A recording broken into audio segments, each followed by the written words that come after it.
Rebonjour maintenant sur cette démonstration Smart Builder en version bêta. Nous avons commencé l'association 3D des parois. Nous avons ajouté automatiquement certains ponts thermiques lors de la détection des bords bas et des bords hauts des parois d'éléments constructifs. Il nous reste quand même sur ces projets à désigner certains ponts thermiques qui n'ont pas été automatiquement détectés par cette version de Smart Builder, mais ce le sera dans des versions ultérieures.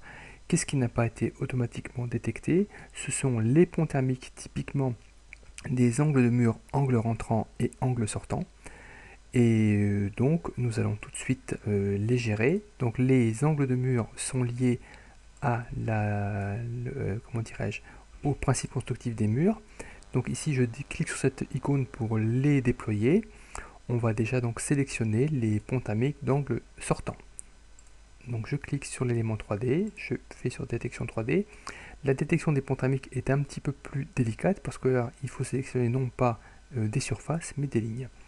Et donc ici vous voyez, je sélectionne mes ponts thermiques là ici au niveau de l'étage. Et donc je vais sélectionner mes ponts thermiques d'angle sortant.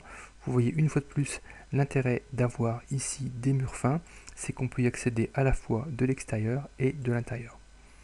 Donc ici, il faut zoomer un peu plus parce qu'on a cliqué non à côté de la menuiserie, donc qui était un composant.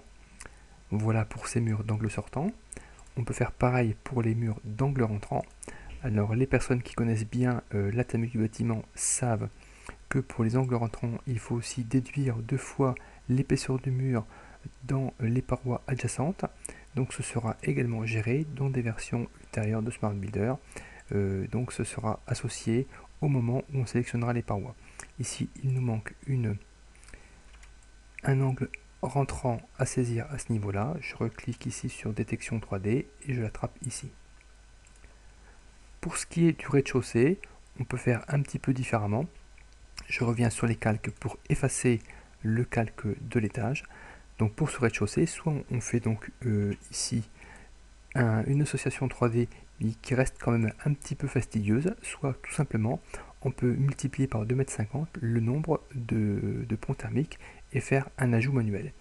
Ici, je n'ai pas fait le calcul préalablement à cette vidéo, mais on va faire comme si. Donc je clique ici, et par exemple, on va supposer qu'il y a ici 5 angles sortants, donc ça ferait par exemple 12,50 m de linéaire. Donc nous allons sélectionner ici. Et on peut également, ici commentaire, on met pont thermique, angle sortant, rez-de-chaussée, ce qui permet par la suite de savoir ce que l'on a fait et d'être plus exhaustif dans notre saisie. On retrouve le commentaire à ce niveau-là.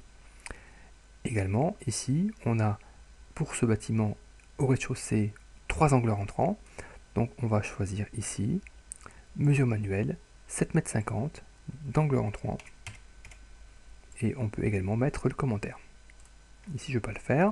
Voilà.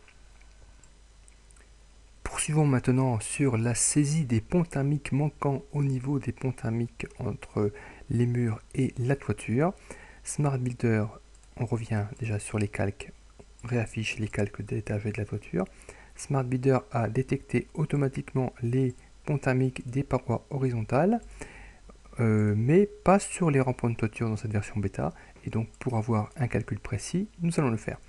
Je clique sur la 3D dans ces rampons de toiture, détection 3D, et donc ici on va cliquer sur tous les angles correspondant au rampant, uniquement au rampant parce que les parties donc horizontales ont été faites.